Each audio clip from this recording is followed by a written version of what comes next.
मेरी परेशानी से बचने के लिए मैं कई बार झूठ बोलता हूँ, पर वही झूठ मुझे और बड़ी मुसीबत में फंसा देता है। मेरी इस आदत से मेरी पत्नी मुझ पर विश्वास करना मुश्किल हो गया है। मैं हर समय विश्वास दिलाता हूँ, कई बार ऐसा लगता है कि हम झूठ से निकल जाएंगे, लेकिन निकल जाने पर भी हम फंस ये जाएंगे। आदत कैसे छोड़ूं महाराज जी? भाई अब इसको तो तुम्हें अंदर से विचार के द्वारा छोड़ना होगा कि कई बार आप ही नहीं सब लोग कि चालबाजी से, झूठ से हम हेलो कहा हो यार, मिलना चाहते हैं, बोले इस समय तुम आगरे में हैं और बगल में पड़ोस में खड़ा हो। मोबाइल से भी बहुत झूठ बोला जाता है, नहीं बोला जाता? तो हमें लगता है कि हम झूठ बोलकर बड़ी सफाई से बच जाते हैं, लेकिन नहीं, वही हमारी गंदी आदत हमको सत्य से दूर कर देती है। नहीं, असत्य संपातक पुंजा। और जब झूठ पकड़ी जाएगी, पकड़ तो जाएगी ना, तो जैसे आपने कहा पत्नी ने विश्वास करना बंद कर दिया, बहुत बड़ा घाटा हो गया। हमारे पति पत्नी के संबंध में अविश्वास घुस गया, बहुत बड़ा घाटा हो गया। अब आप सत्य भी बोलोगे ना तो नहीं माना जाएगा, बहुत संभलना चाहिए। एक गांव का लड़का गांव वालों को परेशान करने के लिए अपने मित्रों से कहा, देखो मैं, अरे भेड़िया आया, भेड़िया आया, खूब हल्ला मचाया। तो गांव के लोग दौड़े गए रहे। बोले क्या? बोले हंसी मजाक के लिए बुलाया था।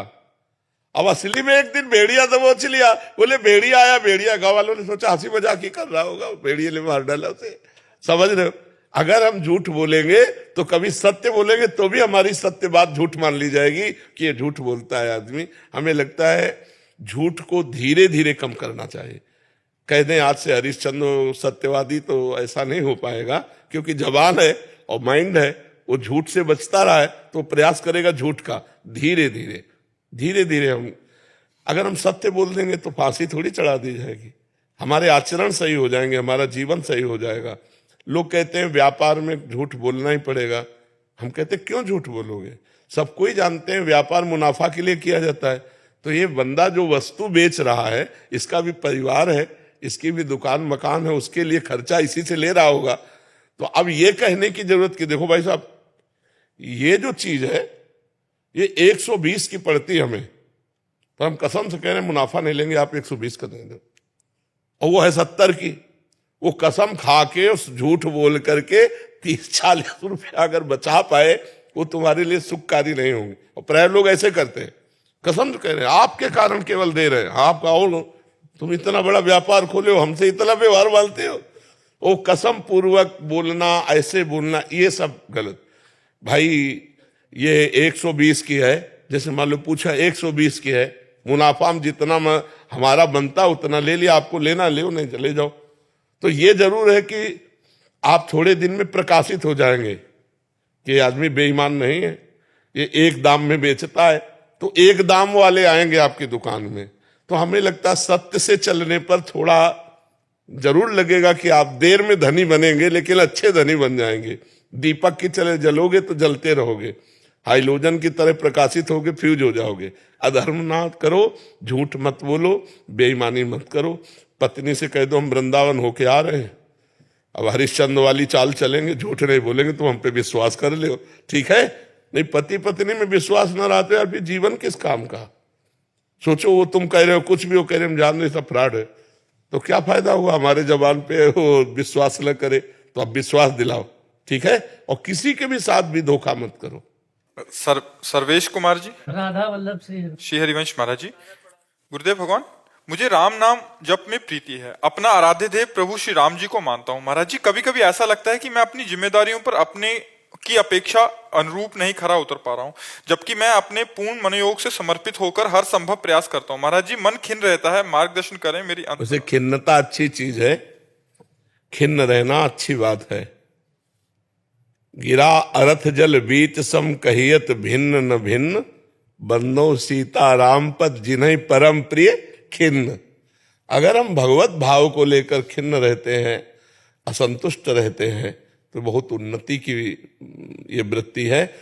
और संसार की तरफ से संतोष और भजन की तरफ से असंतोष, और अपने भजन में खिन्न रहना कि जैसा होना चाहिए वैसा नहीं हो रहा, जैसा भगवान के दासों में जो सद्गुण पाए गए, जो समर्पण पाया गया, वो मेरे में नहीं है, नाथ आप देख लो। ऐसे असंतुष्ट रहना ये परमार्थ की उन्नति का लक्षण है। और इस पर गर्व होना कि मैं तो बहुत चकाचक सद्गुण संपन्न हूं, ये लोग फिर पतन का लक्षण है। अहंकार आ जाए अपने समर्पण का, अपनी भक्ति का, तो पतन का रास्ता खुल जाता है। ये जो भागवतिक गर्व है, ये वो गर्व नहीं जो पतन करने वाला, कि मैं प्रभु का हूं तो सब में प्रभु है, तो मैं सबका दास हूं। मैं प्रभु का हूं, इस बात की सिद्धि तभी होगी जब सबके दास बनोगे।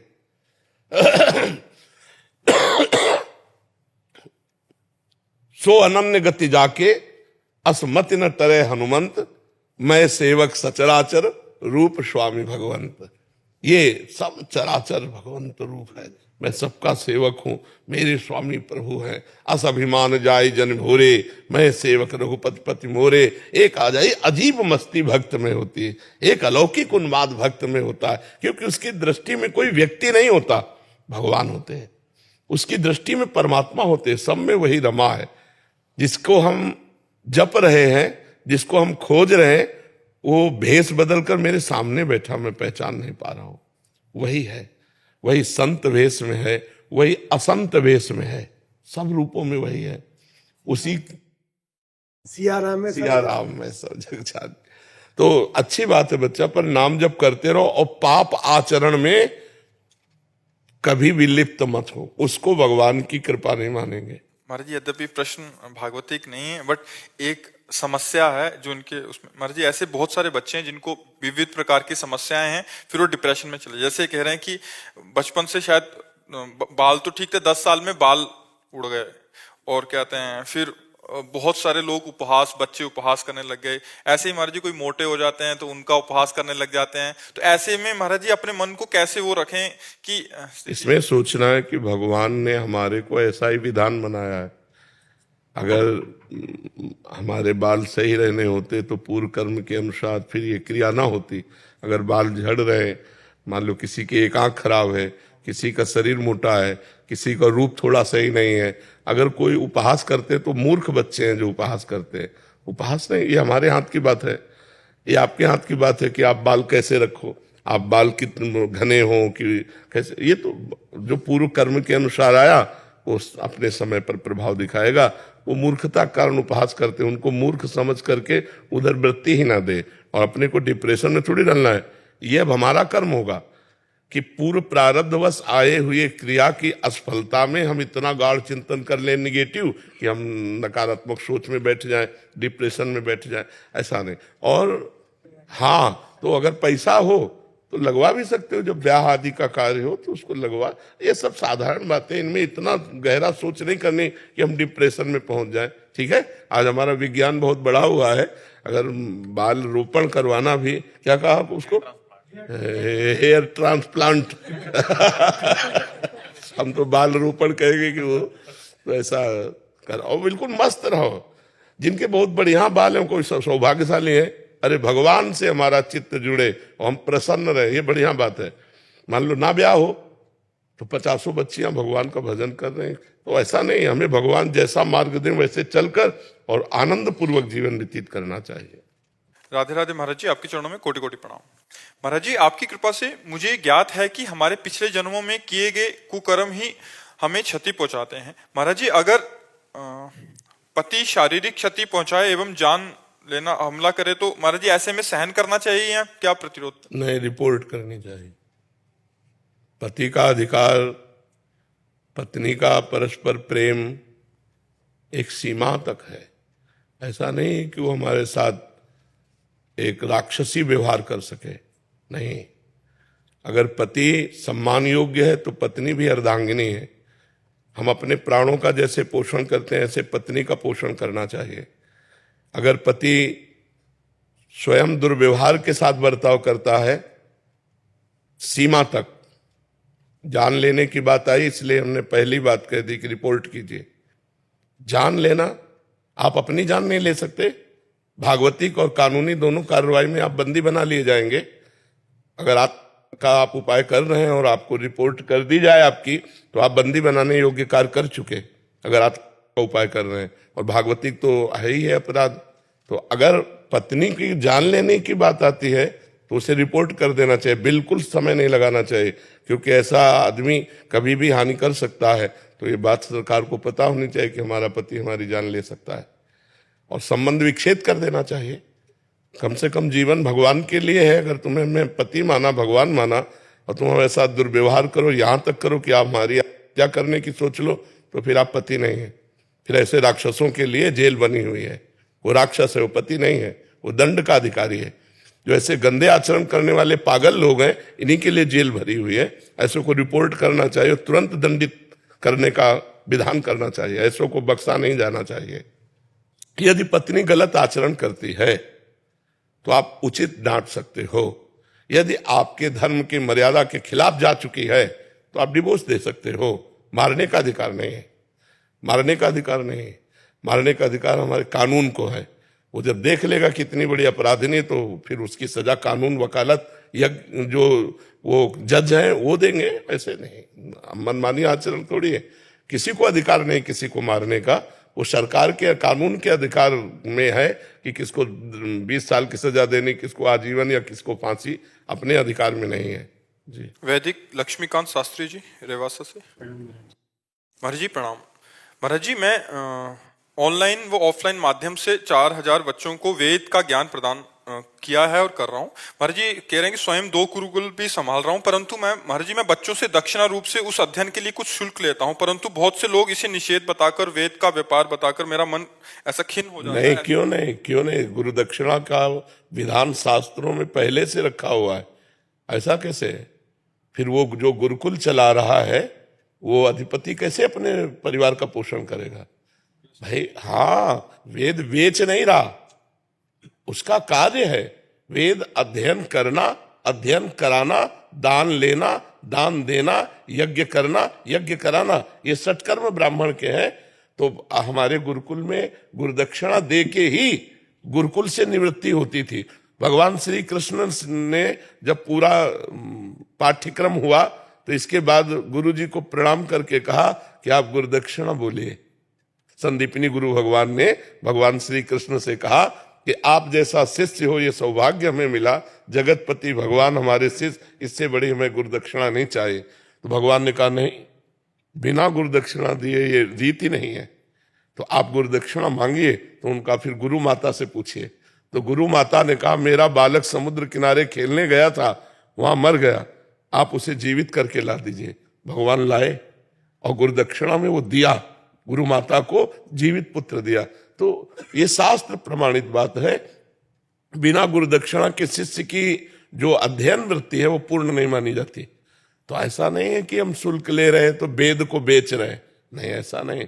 विचार करो, उसके बच्चे हैं, उसका परिवार है। आज समझो क्या है, अगर वो वेद मंत्रों का पाठ करके तुम्हारे जो उपरोहित कर्म में तुम्हारे जो व्यवहार है उनको पूर्ण करा रहा है, तो आपका कर्तव्य बनता है कि आप उसको दक्षिणा दीजिए।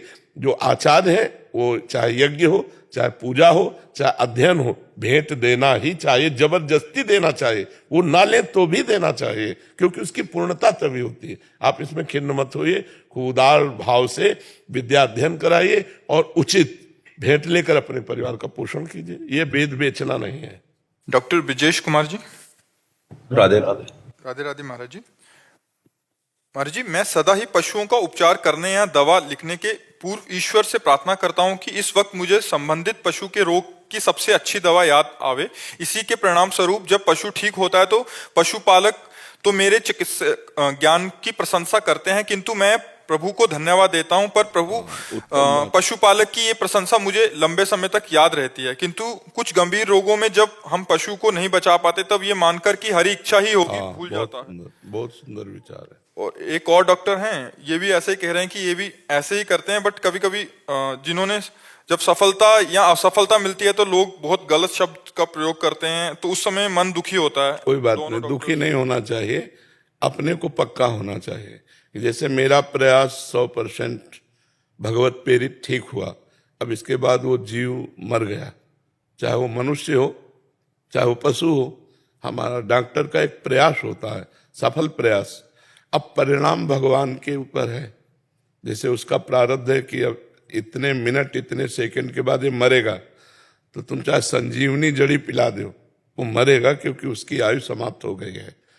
आयु को बढ़ाया नहीं जा सकता, आयु डॉक्टर के हाथ में नहीं है। रोग का निवारण करने की क्षमता औषधि में है, लेकिन आयु को बढ़ाने की क्षमता नहीं है। अगर आखिरी श्वास है, आपके इंजेक्शन लगाते लगाते तो आखिरी श्वास ही हो जाएगी।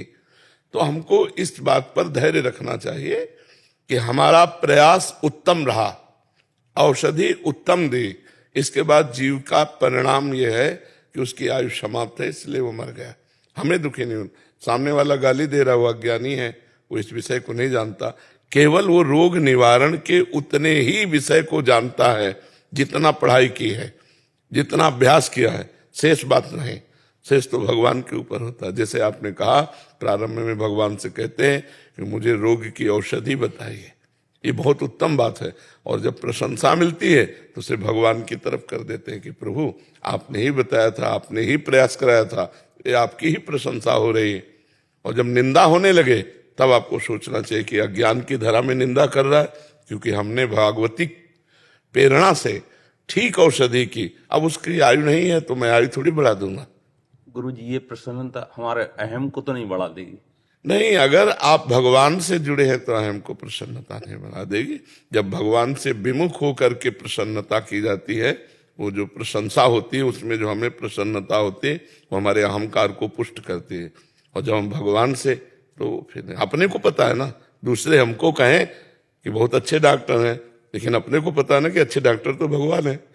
तो बस, हाँ, बस फिर अपने को अहंकार नहीं है। मैं समता का भाव चाहता हूँ। हाँ, प्रसन्नता भी उतनी ना हमारे लिए प्रेरित वो हो पाए कि हम प्रसन्न ही बने रहें, आगे भी काम करिए। तो मेरा कर्म ही। प्रसन्नता से समता में कोई फर्क नहीं पड़ता, क्योंकि प्रसन्नता समता की तरफ ले जाएगी। समता का फल प्रसन्नता है। हर्ष और शोक, इनसे बचना है। प्रशंसा में हर्षित होना और निंदा में शोकित होना, लेकिन प्रसन्न रहना, ये भागवतिक है। अगर आप प्रसन्न हैं तो निंदा में भी प्रसन्न होंगे। अंदर अंदर आएगा भाई इसमें मेरा क्या दोष है, भगवान के द्वारा प्रेरित मैंने किया, लेकिन उसकी आयु नहीं है तो मैं थोड़ी बचा सकता हूं। अब आप अज्ञान में आकर गाली दे रहे हैं तो वो प्रसन्न रहेगा। लेकिन अगर हर्षित हुआ है अपने गर्व में कि मैं बहुत अच्छा डॉक्टर हूं, तो जब गाली मिलेगी तब शोकित हो जाएगा। तो प्रसन्नता भागवतिक है और हर्ष और शोक ये मायाकृत है। जी, राधे राधे महाराज जी, आपके चरणों में कोटि कोटि प्रणाम। महाराज जी, 2 साल पहले एक मरीज की सर्जरी के दौरान उसके HIV संक्रमित रक्त के कारण ये रोग मुझे लग गया। महाराज जी, स्वास्थ्य विभाग में कार्यरत हूँ। इस रोग के बारे में आज तक किसी को नहीं बताया, बट भगवान के आज तक हर निर्णय पर सिर झुकाकर स्वीकार किया। लेकिन कई बार मन बहुत विचलित हो जाता है और अपने भगवान से पूछने लगता हूँ कि कैसे संभाल। क्या होता है ये? महाराज जी, ब्लड संक्रमित हो जाता है, एड्स। तो ऑपरेशन के दौरान आपको कैसे हो गया? अगर रक्त से मिल गया महाराज जी। तो आपका रक्त, कोई आप अपना रक्त काट रहे थे क्या? ऑपरेशन थिएटर में आप ऐसे पोजीशन में होते हैं कि मरीज का कोई भी परमाणु आपको स्पर्श न करे, तो क्या सावधानी हो गई आपसे? ग्लव्स फट गया। ग्लव्स कैसे ग्लव्स फट गया तो त्वचा फट गई। कभी कभी होता है कि हम अपनी गलतियों को छुपाने के लिए ऐसा बोल देते हैं, तो ऐसा तो नहीं। ऐसा कैसे हो सकता? जब हमारे को टेक्नीशियन डायलिसिस करता है ना, तो 2 ग्लव्स लगा के करता है। एक ग्लव्स साधारण, उसके ऊपर दूसरा, जब सफाई कर लेगा तो दूसरा डाल के तब वो करता है। तो बहुत प्रवीणता चाहिए, पूरी जिंदगी बर्बाद करनी। इसके और भी कारण हो सकते हैं, मतलब आपको फाइनल है कि आपका ऑपरेशन में होगा, क्योंकि इससे क्या होगा, ये बात बहुत से डॉक्टर, बहुत से इस मरीजों के दवाइयां करते हैं या ऑपरेशन करना पड़े, तो फिर आपकी बात से उन सबको भय हो जाएगा ना। तो मुझे लगता है कि प्रायः बहुत बड़ी बड़ी बीमारियों से मरीज जाते हैं और डॉक्टर अपने को इतना सुरक्षित रख करके करते हैं जिससे वो उनके परमाणुओं से युक्त ना हो। महाराज जी, वो हाथ में कट लगा हुआ था और वो हाँ, ऐसी बात तुम्हारी मान सकते हैं कि पहले से कुछ ऐसा, मतलब, तो फिर निराश होने की जरूरत नहीं। बहुत औषधियां हैं और उस परहेज से चलो, लेकिन ब्याह मत करना। हाँ, ब्याह मत करना, किसी लड़की के जीवन को बर्बाद मत करना। डॉक्टर पदवी प्राप्त करोगे तो ब्याह के लिए तो सब तैयार हो जाएंगे। आपको अपने जीवन में तप करना होगा कि किसी का संसर्ग नहीं, और नाम जप करते हुए परोपकार करो और जीवन भगवान को अर्पित कर दो। ठीक है। मान लो आप तो विवशतावश भगवान को अर्पित कर रहे हो, हम लोगों ने तो आनंद पूर्वक अर्पित किया है कि कभी विषय नहीं भोगेंगे, कभी संसार के सुखों को स्वीकार नहीं करेंगे। सब बड़ी बड़ी पदवी के बच्चे अपनी अपनी सरकारी नौकरी छोड़कर भगवान में, तो ये कोई दुख का विषय नहीं है, दुर्भाग्य का विषय नहीं है। भगवान ने आपको परिस्थिति ऐसी दे दी तो आप बढ़िया अच्छे से चलो, आनंदित होकर। जितने दिन जीवन है मस्त रहो एकदम। औषधि और परहेज दोनों को संभालते रहना, और किसी के संसर्ग में अपना रोग किसी को दान ना हो जाए, ये ध्यान रखना। खान पान व्यवस्था सब भले किसी से न बताओ, लेकिन अपने को बचा के रखो कि कहीं आपका किसी भी तरह से ये संक्रामक रोग दूसरे के शरीर में न चला जाए, ठीक है। और नाम जप करते रहिए, और बहुत अच्छा जीवन है। जरूरी थोड़ी कि संसार का जीवन हो। कितने सैकड़ों बच्चे बच्चियां हैं जो भगवान के मार्ग में चल रहे हैं स्वयं से त्याग करके। तो आप इन्हीं कपड़ों में संत हो जाओगे। डॉक्टर ही रहो, दूसरे की सेवा करो, पर अपने मन को संयमित रखो, ठीक है। और कुछ मन में परेशानी? महाराज जी, किसी के साथ मतलब कि किसी मरीज को देखते हैं तो डर रहता है कि मेरी वजह से किसी का। हाँ, लेकिन आप वो व्यवस्था है, डरो मत, ऐसी सावधानी रखो, ऐसी व्यवस्था से रहो कि उसको ऐसा ना हो। ये बिल्कुल ठीक बात है। कभी डिस्टर्ब मत होना। मान लो इसको ज्यादा गाढ़ चिंतन करोगे तो लगेगा जीवन ही छोड़ दे। एक मन को संभालता हूँ, कई बार उलझ जाता हूँ। हाँ, तो इसीलिए मस्त रहो, मस्त जीवन रखो। मतलब ज्यादा नहीं तो फिर डिप्रेशन में पहुंच जाओगे, फिर आपको डॉक्टर की जरूरत पड़ेगी। कुछ नहीं है, प्रारब्ध भोग है, प्रारब्ध आया है, चला जाएगा, कुछ नहीं बिगाड़ सकता। तो भगवान की कृपा आपको प्राप्त होगी, क्योंकि आप सत्यता से चल रहे हो, अपने प्रारब्ध को भोग रहे हो, तो भगवान की कृपा प्राप्त होगी, ठीक है। अच्छे बच्चे हो, निराश मत हो। देखो हमारी दोनों किडनी फेल है, हम निराश हो तो पड़े ही रहे। डायलिसिस होता है, रोज डायलिसिस होता है, फिर हम आनंदित रहते हैं।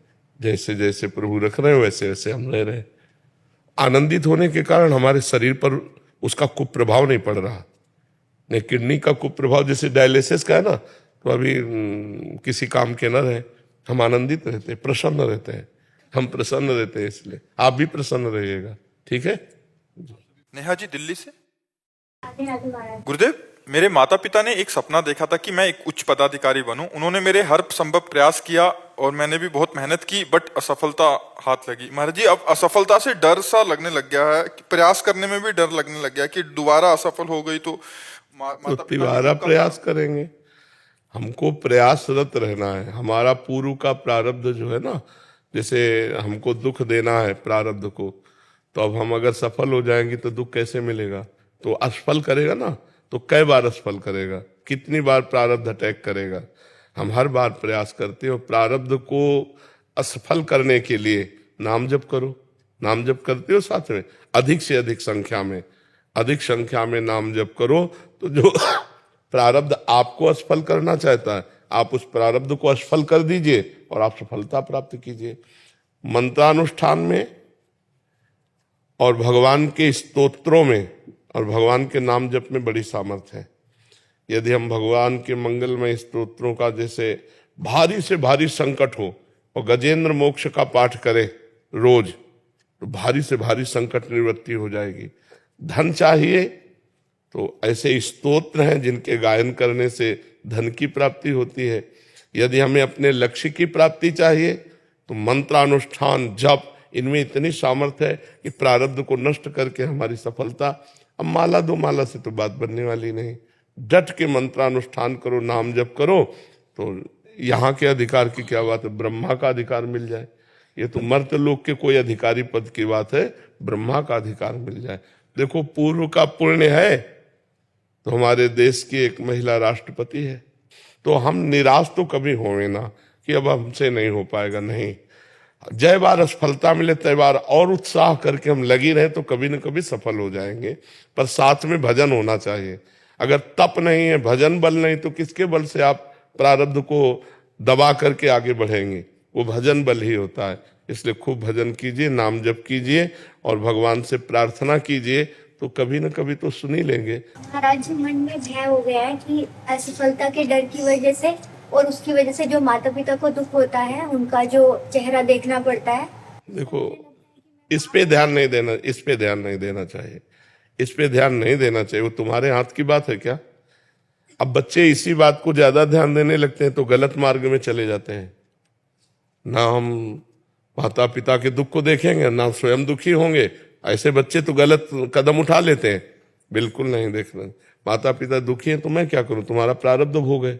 मैं तो प्रयासरत हूं, तुम्हारे प्रारब्ध में नहीं लिखा है हमसे सुख भोगना, तो कैसे करें? नहीं हम पदाधिकारी बन जाए, आपको सुखी देखें, तो तुम्हारा भी प्रारब्ध है। तो इसलिए नाम जप करो, विवेक पूर्ण रहो, निराश मत हो और किसी के ज्यादा उदास होने पर चिंतन मत करो, क्योंकि वो अपने स्वार्थ से आपकी तरफ देख रहे हैं ना, कोई परमार्थ की तरफ थोड़ी देख रहे हैं। स्वार्थ संबंध की अगर मेरा बेटा बेटी पदाधिकारी हो जाता तो वो भी सुखी रहता और मुझे भी सुख प्राप्त होता, यही चिंतन होता ना। तो वो प्रारब्ध के अधीन है। क्या जितना प्रयास करो, जब तक प्रारब्ध क्षीण नहीं होगा तब तक आपको बढ़ने नहीं देगा। कई लोग ऐसे होते ज्यादा प्रयास नहीं करते, उन्नति को प्राप्त हो जाते हैं, उनका प्रारब्ध उनको सपोर्ट कर रहा है। कई लोग ऐसे बहुत विज्ञ है, बहुत प्रवीण है, लेकिन उनकी प्रवीणता कागज में लिखी रखी, उनके पास हासिल है प्रवीणता, पर उसका लाभ वो नहीं ले सकते, क्योंकि प्रारब्ध जहां कदम रखेंगे वही गिरा देगा। प्रारब्ध पूर्व का पाप कर्म हमारा होता है ना, तो हम इतना भजन करें कि पूर्व के प्रारब्ध कर्म को हम विध्वंस कर दें, तब तो हम आगे बढ़ सकते हैं। नहीं तो बार बार हमें निराशा, और इतनी निराशा हो जाएगी कि फिर जैसे बच्चे फेल हो जाते हैं, उनको लगता है मम्मी पापा डांटेंगे और मित्र लोग उपहास करेंगे, तो इससे अच्छा ऐसा तो कर लो। ये विवेक नहीं है, बुद्धिमानी नहीं है। हमें हर बार प्रयास करना चाहिए, और एक मार्ग में प्रयास निष्फल हो जाए कई बार तो दूसरा मार्ग चयन करना चाहिए। ऐसा नहीं कि आप पदाधिकारी बनकर ही केवल धन कमा सकते हैं, आप व्यापारी बनकर भी तो कमा सकते हैं, आप छोटा काम करके भी तो कर सकते हैं। तो हम देखें कि जिस विषय में बार बार असफल हो रहे हैं तो हमें मार्ग चेंज कर लेना चाहिए, हमें दूसरा मार्ग ले लेना चाहिए।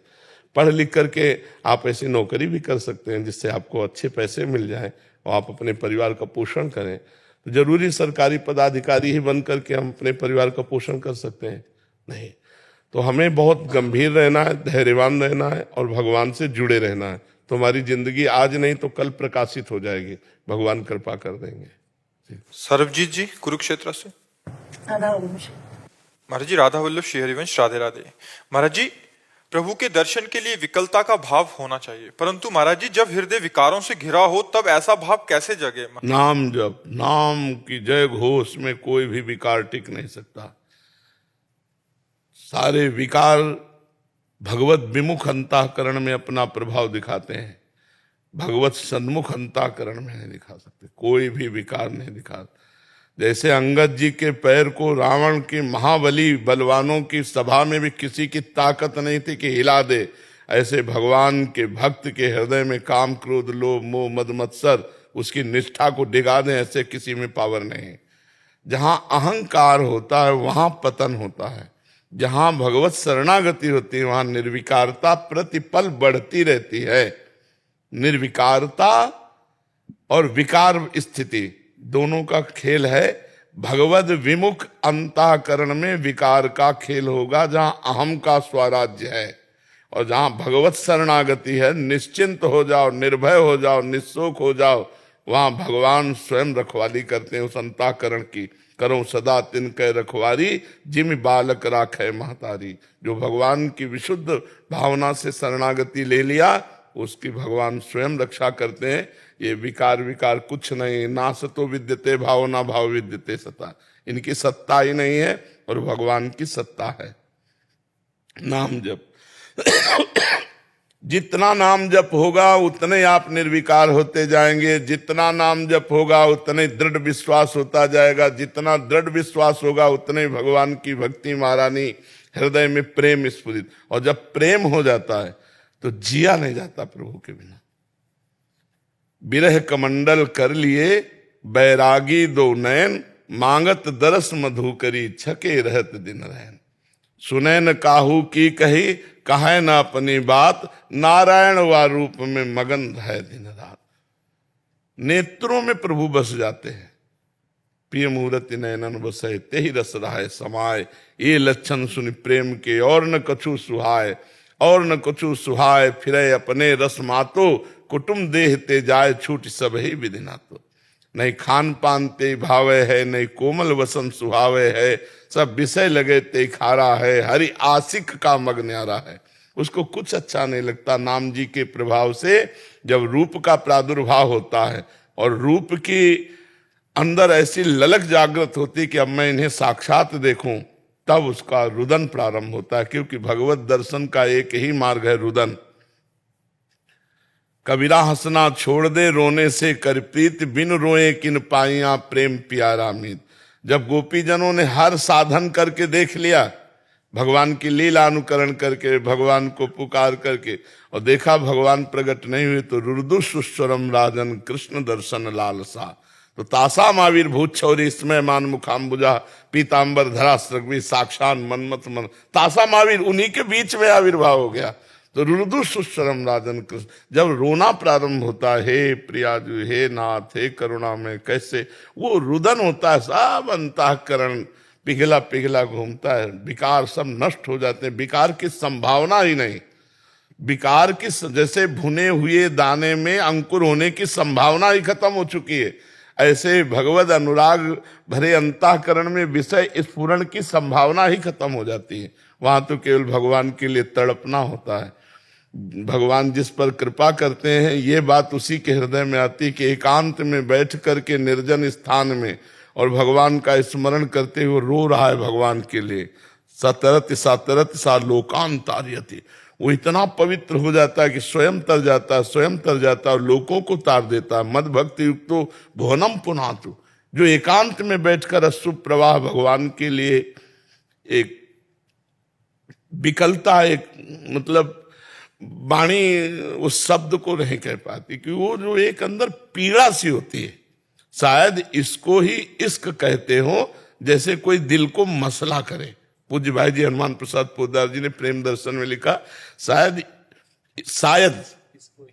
हाँ, शायद शब्द का प्रयोग इसलिए कह रहे कि अनिर्वचनीयम प्रेम स्वरूपम, उसको प्रगट रूप में वचन में कहा नहीं जा सकता, तो कह रहे शायद इसको ही, उर्दू में इश्क कहते हैं, हिंदी में उसे प्रेम कहते हैं, शायद इसको ही इश्क कहते हैं। जैसे दिल को कोई मसला करे अपने प्यारे की याद में, एक अजीब सी पीड़ा, जो मैं ऐसा जानती प्रीति किए दुख होए, तो नगर ढिंढोरा पीटती अजीब प्रीति न करियो को। एक अजीब, और वो उस दर्द में वो सुख है कि ब्रह्मा के परमेष्ठी पद में भी वो सुख नहीं है। जो भगवत विरही के विरह दुख में जो सुख है, वो परमेष्ठी पद ब्रह्मा के भी उसमें नहीं। और जिसको मिलन सुख प्राप्त हो गया, हर समय प्रभु के संग नित छिन छिन बिहरत संग, छिन छिन निरखत प्रेम भरे, छिन जस कहत अभंग। यह जो कृपा हरिवंश की, जो प्रतिपल अपने आराध्य देव के संग विहरण कर रहा है, प्रतिपल आराध्य देव की झांकी अवलोकन करके उनकी रूप माधुरी का पान कर रहा है, अब उसके सुख का वर्णन कौन करे? वही जान सकता है जो उस सुख को भोग रहा है, दूसरा कोई नहीं जान सकता है। भगवान नाम जप समस्त विकारों को नष्ट करके भगवान के चरणों की सहज प्रीति प्रदान कर देता है। भगवान नाम जप के अलावा कोई साधन नहीं। तत्वबोध चाहिए तो भगवान नाम जप करो, भगवत प्रेम चाहिए तो भगवान नाम जप करो। अगर नाम जप नहीं है तो हमारा विश्वास नहीं कि प्रेम प्रकट कर दे कोई साधन। नाम जप ही है। नाम जप जितना करो और भगवत लीला कथा कानों को सुनाओ, प्रपंच से रहित बातें हमारे कान में जाएं, भगवान की चर्चा कान में जाए और भगवत भक्तों की चरण रज का सेवन करें। चरण रज से शरीर अभिषिक्त हो तो बहुत जल्दी प्रेम प्रकट हो जाए। रहु गणित तत्तपसा न याति न चेज्या न निरूपणाद गृहाद्वा न छंदसा नैव जलांग सूर्यो बिना महत्पाद रजोभिषेकम। अन्य साधनों से ये ब्रह्मबोध या भगवत प्रेम प्रकट नहीं होता। ये महापुरुषों की चरण रज का अभिषेक करके निरंतर नाम जप करते हुए भगवत चिंतन, संसार का चिंतन आने न पावे और भगवत चिंतन छूटने न पावे। तदर्पिता अखिलाचारिता तद स्मरणेन परम व्याकुलते थी। भगवान का जरा सा स्मरण हो जाए तो व्याकुलता आ जाए। हर आचरण भगवान को समर्पित है, उसके जीवन में प्रेम का प्रादुर्भाव हो जाता है। पर प्रेम चाहता भी कोई बिरला ही है, नहीं तो भगवान से मान प्रतिष्ठा रुपया पैसा अनुकूलता यही प्रायः मांगे हो जाती है। कोई कंचन कामनी कीर्ति से विजय प्राप्त करके भगवत अनुराग की भिक्षा मांगना, ये तो कोई बिरला ही महापुरुष होगा, नहीं तो प्रायः हम आखिरी में गिर जाते हैं। प्रतिष्ठा, मान, यश, कीर्ति, नाम, महिमा अपनी, इसमें चले जाते हैं, प्रभु के प्रेम से वंचित हो जाते हैं। दिनेश प्रजापति जी, IIT रुड़की। महाराज जी, हमने आपको हृदय से अपना गुरु मान लिया है और कुछ समय से आपको सुन भी रहे हैं। हम इंजीनियरिंग कॉलेज में पढ़ाई करते हैं जहां वातावरण इतना सात्विक नहीं है, किंतु आपने हमारे जीवन में ऐसा प्रभाव डाला कि जीवन आनंदमय हो गया है। गुरुदेव, हमारा प्रश्न ये है कि हम पढ़ाई के चलते नाम जप को लगभग 1 घंटा ही दे पाते हैं। कृपया करके हमें बताएं कि नाम जप का कोई ऐसा तरीका बताएं, बस इतना समय देकर भी हम नाम को सिद्ध कर पाए। देखो, हम घंटे और माला पे ज्यादा जोर नहीं देते, हम निरंतरता पे जोर देते हैं। जैसे आप जो अपना कार्य कर रहे हो उस समय तो आप शायद नाम जप नहीं कर पाएंगे क्योंकि आपकी अभ्यास वृत्ति नहीं, तो वो बताया जैसे इस बच्चे को कि अपने किए हुए कर्तव्य को भगवान को समर्पित कर देना। अब जैसे हम खाली हुए, राधा राधा राधा राधा, फिर पढ़ाई में लग गए, फिर लग गए, फिर राधा राधा राधा, 1 सेकेंड भी खाली हुई तो तुरंत अभ्यास लाओ, राधा, एक बार ही कहा राधा, फिर लग गए, फिर राधा। महाराज जी, आप जैसे बताते हो कि नाम ऐसे लिखना होता है, तो अभी उसके लिए फिर पढ़ाई डिस्टर्ब हो जाओ, वो खाली समय में कर सकते हो। जैसे बैठते हैं तब तो वो ऐसा चलता है, हाँ, और जैसे मान लो कुछ काम कर रहे हैं, खाना खा रहे हैं, हाँ, फिर होता है कि नाम तो चल रहा है लेकिन वो ध्यान नहीं। बस इतना ही पकड़े रहो, आप नाम चलाते रहिए। ध्यान तो तब होता है जब शांत, ध्यान का प्रकरण ही जब आएगा ना तो आसन जरूर आता है, उसी में ध्यान प्रकरण आता है, अष्टांग योग में आता है ना। तो ध्यान तभी हो सकता है जब शुद्ध आसन पर बैठा हो, शांत बैठा हो, तभी नाम का ध्यान करते हो सकता है। अब चलते फिरते उठते नाम जब हो सकता है, ध्यान नहीं, क्योंकि आप लोग संसार में है ना। अब जैसे अपने लोग हैं तो चलना भी अलग है, बैठना भी अलग। जैसे बच्चा कह रहा है, इसको समझा रहे हैं लेकिन है कठिन विषय, क्योंकि जिससे हम मिल रहे हैं वो सब भागवतिक भाव वाले आ रहे हैं, जिससे हम मिल रहे हैं वो भागवतिक प्रश्न कर रहे हैं, लेकिन आप जिनसे मिल रहे हो भागवतिक भाव वाले नहीं है, वो गंदी बात वाले। फिर भी आपको बचना है, इसी बात से हाँ, फिर भी आपको बचना है, अभ्यास करना होगा। हम ये मान करके अपने को कमजोर समझ लेंगे तो हम टूट जाएंगे, हम परमार्थ के पथिक नहीं रह जाएंगे और जीवन को जो लाभ है वो हम वंचित हो जाएंगे। तो आप जैसे नाम जप कर रहे हो ऐसे ही करते रहिए। महाराज जी, जैसे मान लो श्री जी का प्रेम बरस जाए तो नाम सिद्ध करने का इस सब का फिर कोई जरूरत नहीं रहती, क्योंकि वो चित्त फिर उसी में है। हाँ, परिपक्व अवस्था आ जाती। जैसे आदमी जब पागल हो तो वो जिस विषय पर पागल होंगे उसको कई बार अपने बोलने में उसी को बार बार लाएंगे। तो मनोवृत्ति जब हमारी भजन में डूब जाती है तो हम चाहे जो कुछ कार्य करें वो अंदर चलता रहता है। जैसे आप हमसे बात कर रहे हो लेकिन पूरे एकाग्र नहीं हो, बीच में मन, आप देखना 15-20 मिनट बैठने में क्या क्या कर डाला, तो वो जो कर रहा है अंदर वाला, उसमें जब भजन पहुंच जाएगा बस फिर निहाल हो गए। आप कार्य बाहरी कर रहे हो, बात कर रहे हो, वो अंदर ही अंदर भजन पकड़ता है। जैसे अभी हमसे बात कर रहे हो पर अंदर अंदर वो प्लानिंग उसकी चल रही मन की चल रही, उस प्लानिंग की जगह नाम पहुंच जाए, उस जगह नाम पहुंच गया तो स्वतः चलेगा, फिर आपको चलाना नहीं पड़ेगा। जैसे आप हमसे चला रहे हो बातचीत, लेकिन स्वतः चल रहा है विषय चिंतन, और जब स्वतः भजन चलने लगे तो ये फिर व्यवहार, बातचीत, विषय ग्रहण कुछ फर्क नहीं पड़ता, क्योंकि वो अंदर अंदर चल रहा है। उसे कहते सिद्ध पुरुष, कि उसने अपने मन को भगवदाकार कर लिया, नामाकार कर लिया। ये अभ्यास से होगा लंबे समय तक। पातंजलि जी कह रहे हैं, सातु दीर्घ काल निरंतर सत्कार सेवितो दृढ़ भूमि। वह जब बहुत लंबे समय तक आदर सहित अपने साधन को किया जाए तो दृढ़ भूमि वही कि जहां हमारा डबल चिंतन चलता है वहां वो पहुंच गया। अब वो जैसे दिल धड़क रहा है, हम धड़का नहीं रहे, आंखें चपक रही, हम झपका नहीं रहे, ऐसे भजन हो रहा, हम कर नहीं रहे। क्या कहना चाहते बच्चा? महाराज जी, एक और सन है कि हम जाना चाहते हैं काशी या अमरकंटक, और राधे रानी हमें यहाँ पे बार बार बुला लेती है। महाराज जी, तो आ जाओ वृंदावन, वृंदावन आ जाओ। भिक्षा और इच्छा, ईश्वर की इच्छा और अपनी भिक्षा, वो कहाँ रखता है, कैसे रखता है, उसकी बात। चाह मिटी चिंता मिटी, मनुआ बेपरवाह, जिनको कछु न चाहिए वो साहन के साथ मस्त एकदम। भगवान के भरोसे। पर अब गांव गलियों में घूमने का समय नहीं रह गया। आजकल तीर्थों में ही भ्रमण करो, क्योंकि वहां भागवतिक माहौल है। गांव घरों में नए बच्चा देख के कहेंगे जासूस है, आतंकवादी है, कौन क्या बोल दे, बच्चा चोर है और मार लाठी चला दे, मार। बहुत समय खराब आ गया है। तीर्थों में भ्रमण करो। काशी है, जैसे है हरिद्वार है, ये धर्म क्षेत्र है। 84 कोस ब्रजमंडल है, यहाँ साधु की महिमा है, साधु को जानते। बाहर थोड़ी साधु को कोई जानता है। कै साल के हो अभी? 21 वर्ष महाराज जी। हाँ, तो अभी मुकुलित अवस्था है, अब जवानी की तरफ पदार्पण हो गया है। बहुत संभल के रहना, और अगर 20 वर्ष सही पार कर ले गए, 20 + 20, तो आगे फिर जीवन अच्छा है। नहीं तो फिर फंस जाओगे कहीं ना कहीं। कंचन कामिनी कीर्ति यही सब है फंसाने वाले। निकल, जीवन बहुत अमूल्य है। ये महाराज जी भोलेनाथ के जाप करते हैं और ध्यान बांके बिहारी लाल का आता है। वो एक ही परमात्मा तत्व तो एक ही है, रूप उनके अलग अलग है, कोई उसमें हानि की बात नहीं, एक ही बात है। सुमित जी हरियाणा से। श्री हरिवंश। महाराज जी आपके चरणों में कोटि कोटि प्रणाम।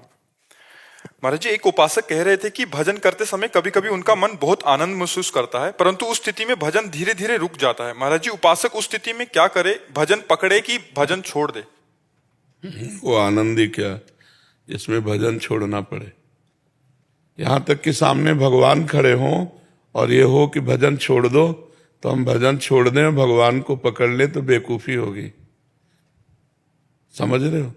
ये महापुरुषों के अनुभव की बात बता रहे, क्योंकि भगवान पकड़ में आने वाले नहीं है, भजन से ही वो आए हैं।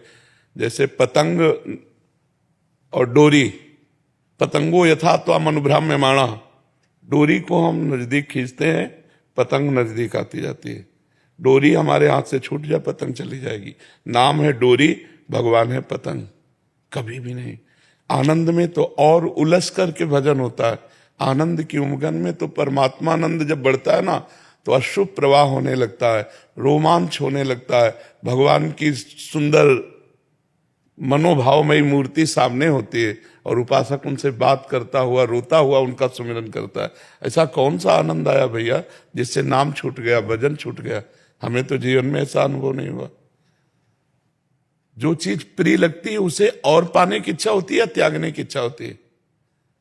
रबड़ी अच्छी लगेगी तो रबड़ी का स्वाद लेने में रबड़ी को हम फेंक देंगे क्या? क्योंकि रबड़ी से ही तो स्वाद आ रहा है। तो भगवदानंद की जो अनुभूति हो रही है वो हमें भजन से हो रही है। हम भजन छोड़ दें और भगवदानंद तो कितनी देर टिकेगा वो भगवदानंद? ऐसा भगवदानंद कैसा जो भजन से रुचि कर दे। समझ पा रहे हो? क्या आनंद ऐसा आया तुम्हें? और कोई साधक नहीं, आप ही साधक हो। क्या आनंद आया महाराज जी? कुछ समय के लिए जैसे मन ऐसा लगता है कि अरे तुम कुछ समय की बात करते, घंटों देह का वो शुद्ध नहीं रहता, लेकिन क्या नाम छूट जाएगा क्या? जैसे दिल धड़कन रुक गई तो मर जाएंगे, ऐसे नाम छूट जाए तो हमारा जीवन का अभ्यास किस काम का? नाम विस्मरण, तद विस्मरणेन परम व्याकुलतेति, देवर्षि नारद जी कह रहे। तस्मात् शास्त्रम प्रमाणम ते कार्याकार्यो व्यवस्थित हो। केवल अपनी अनुभूति काम नहीं करती, उसमें शास्त्र प्रमाण होना चाहिए। तो देवर्षि नारद जी कहते हैं तदर्पिता अखिलाचारिता तद विस्मरणेन परम व्याकुलतेति। समस्त आचरण भगवान को अर्पित हो और उनकी जरा सी भूल में हम व्याकुल हो जाए। भागवत के 11 स्कंद में लिखा हुआ है कि वही भगवान का महान भक्त है जो त्रिभुवन की राज्य लक्ष्मी देने पर आधे पल के लिए भी भगवान का विस्मरण न करे, आधे पल के लिए भी। तद विस्मरणेन परम व्याकुलतेति। कैसी बात करते हो? भगवान को ऐसा कोई आनंद है जो भगवान के स्मरण को बाधित कर दे? नहीं, ऐसे हमें आनंद की जरूरत नहीं। अभी तो आप भजन की बात कर रहे हो। एक नवीन उपासक, गोपी भाव का सिद्ध पुरुष, गोपी बनकर के श्री लीला राज्य में प्रवेश किया, तो युगल सरकार राधा कृष्ण रास करके पुष्प शैया पर शयन कर रहे हैं और उसकी बड़ी गुरु रूपा गोपी ने उसको पंखा दिया कि रास से श्रमित होकर प्रिया प्रीतम कुसुम शैया पे विश्राम कर रहे हैं, तू पंखा कर। तो श्रम बिंदु छोटे छोटे भाल पर युगल सरकार लेते हैं, वो पंखा कर रहे हैं।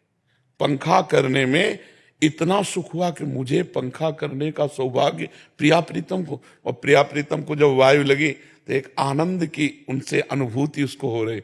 इतने में जड़ता संचारी भाव आ गया, उस आनंद को भोगने लगी और पंखा रुक गया। तो उसकी गुरु रूपा गोपी आई और झटक कर बाहर कर दी कि तू सेवा की अधिकारिणी नहीं, तू सेवा सुख में डूब गई और सेवा रुक गई। ऐसे नहीं, प्रवीणता, भजन की प्रवीणता, आनंद में तू इतने डूब गई कि सेवा रुक गई, इसलिए तू आनंद भोक्ता बन गई, अभी आनंद देने वाली नहीं बनी। और प्रेम में देना होता है, लेना नहीं होता। प्रेम एक गूढ़ विषय होता है और ये भजन मार्ग प्रेम मार्ग है। इस चाहे आत्मरति हो या श्री कृष्ण रति हो, यहां देना ही देना है। जो अल्प सुख में रुक जाता है वो भूमा सुख का अधिकारी नहीं होता। जो छोटे से परमात्मानंद में जरा सा मिला और उसमें तृप्ति का अनुभव कर भजन छोड़ दिया, साधन छोड़ दिया, वो कभी सिद्ध पुरुष नहीं हो सकता। जो महान से महान सुख को भी हटाता चला जाता है, जैसे तैराक आए हुए जल को चीरता चला जाता है तो पार हो जाता है। अभी तो आनंद परमात्मा का मिला ही नहीं आपको, अभी तो आनंद कोश का आनंद मिला है। अपने अंदर 5 कोश है, मनोमय कोश, अन्नमय कोश, प्राणमय कोश, आनंदमय कोश, विज्ञानमय कोश। इन 5 कोशों को जो बाधित करता है वो परमात्मानंद को प्राप्त। अभी तो बच्चा हो, अभी तो ककहरा परमार्थ का नहीं आता है, तो इसलिए चलो, नाम न छूटने पावे, चाहे भगवान स्वयं खड़े हो जाएं तो भी नाम नहीं छोड़ना है। भजन को इतना पकड़ना है, हाँ, तब आप जाकर माया पर विजय। मन भी भगवान बनकर आपके सामने आ जाएगा। मन छोटी मोटी हस्ती थोड़ी है। इंद्रियाणाम मनस्यास्मि, इंद्रियों में मन मैं हूं, भगवान कहते हैं। तो इस मन पर विजय प्राप्त करना है। पहले इसकी चंचलता, इसको नष्ट करके, एकाग्र करके, जैसे शीतल, निर्मल और चंचलता रहित जल में नीचे क्या है ये मैं देख पाता हूं, ऐसे ही संसार की ताप से तपा हुआ मन जब भगवान के चिंतन से शीतल हो जाए, उसकी चंचलता शांत हो जाए, उसकी वासना जनित मलिनता नष्ट हो जाए, तो हम अपने आत्मस्वरूप का अनुभव कर पाते हैं। अभी देखो, कितने साल के हो? 40 साल में 40 सेकंड भी आप अपने से मिले, ये कौन सा आनंद है भाई? कौन सा भगवता आनंद है? जब उनके अंश आप हो, आप अपने को नहीं जानते, तो उस परमात्मा का आनंद कैसे आपको प्राप्त हो गया? समझ पा रहे ना? मतलब वो समुद्र है, अभी ओसों के चाटने से प्यासे नहीं बुझा करती। ओस समझते हैं ना? ओस के चाटने से प्यास नहीं बुझती। हम परमात्मा के अविनाशी अंश हैं, हमें जब तक परमात्मा आनंद नहीं मिलेगा तब तक विश्राम नहीं। जैसे हनुमान जी के समुद्र पार करने में मैनाक पर्वत आया तो उन्होंने कहा, राम काज कीन्हे बिनु मोहि कहाँ विश्राम। और राम काज की पहचान जब लौट के आए और बगीचे के फल खाने लगे तो सुग्रीव को सूचना पहुंची, तो उनका बिना भगवान का कार्य किए ऐसा नहीं हो सकता था। और जब हनुमान जी आए तो मुख प्रसन्न तन तेज विराजा और कीन्हेस रामचंद्र कर काजा। हर समय अखंड प्रसन्नता व अद्भुत तेज, इसका मतलब सिद्ध पुरुष हो गया है, भगवान को प्राप्त हो गया है। मुख प्रसन्न तन तेज विराजा कीन्हेस रामचंद्र कर काजा। तो जब तक भगवान का दिया हुआ पूरा साधन सिद्ध ना हो जाए तब तक साधक को सुख नहीं भोगना चाहिए। नहीं, बड़ी बड़ी घाटियां हैं। अभी क्या है? अभी तो सुख ही नहीं आया, अभी तो उठे ही नहीं मानुष धर्म से। दैवी शक्तियां सुख देने लगती है, अप्सराएं, नाना प्रकार का वैभव, ऐश्वर्य, लेकिन भूले ना हम कहाँ के पथिक हैं। हमें एकमात्र भगवान चाहिए। ये सब चकाचौंध माया की नहीं। वो चाहे जितना फेंक दे, हमें रोनते हुए आगे बढ़ना। अगर रुक गए, मनोरंजन करने लगे तो हो गया, फिर आप फेल हो गए। कंचन, कामिनी, कीर्ति, ये 3 बहुत बड़ी घाटियां हैं। इनको जो पार कर ले वही परमात्मानंद का अनुभव करता है। जी, नंद के लाला की जय, गोकुल नाथ की जय। अभी आता ही होगा सलोना मेरा, छवि छाक उसी की छका करते हैं। कविता सविता कुछ जानत नहीं, मुंह में आया वही बता करते हैं। हम पे तो कछु आवे ना जो है वो। अरे ब्रजवासियों की गालियां भी वेद सूत्र से कम नहीं है। तो ब्रजवासी ठड्ड गमा रहे और हम तो लाल हुए सारे ऐसे ही करके बोले। तो हमने तो आप पे हमारे मन में भाव सबन के में जागृत भाई, तो हमने एक चीज आपको के प्रेमानंद के रूप में मुझको राम मिले, घन श्याम मिले। प्रेमानंद के रूप में मुझको राम मिले, घन श्याम मिले। अरे बाबा प्रेमानंद तुम्हारी कैसी अद्भुत माया है, वास है तुम में राधा जी का, श्री जी चरण की छाया है। और इस पावन छाया में आकर सुबह मिले और शाम मिले, प्रेमानंद के रूप में मुझको राम मिले, घन श्याम मिले। बोल राधा रानी की जय, नंद के लाला की जय। क्या हुआ? राधे राधे अरे आवे अचक मेरी बाखिर में, होरी को खिलाड़, होरी को खिलाड़। आवे अचक मेरी बाखिर में, होरी को खिलाड़, होरी को खिलाड़। गारी देत अगाड़ी आवे, गारी देत अगाड़ी आवे। आप नचे और हमें नचावे, आप नचे और हमें नचावे। नंदी जल्दी खोले किवाड़, होरी को खिलाड़, होरी को खिलाड़। आवे अचक मेरी बाखर में, होरी को खिलाड़, होरी को। होरी के रसिया की जय। जय हो।